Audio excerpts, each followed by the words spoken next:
This unit is on trig review, and our first subject is on angles.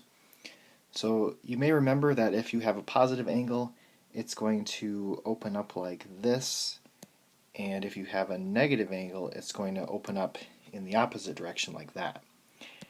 And you may also remember that we have the coordinate grid with the angle measurements. So this is quadrant 1, this is quadrant 2, 3, and 4. So angles that are between 0 and 90 degrees are going to be in quadrant 1, between 90 and 180 are in quadrant 2, and so on. So they want us to sketch the angle given in degrees in the standard position. So I'm going to have my grid, and then it would open up like this. And 200 degrees is going to be about right here.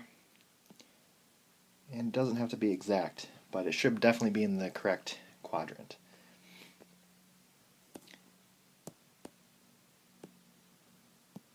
Negative 45 is going to be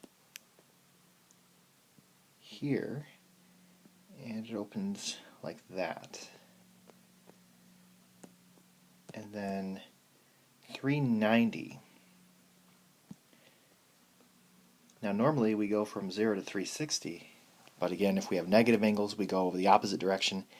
If it's more than 360, then our angle makes a complete revolution and then keeps going. So 390 is 30 degrees past one revolution, or 360.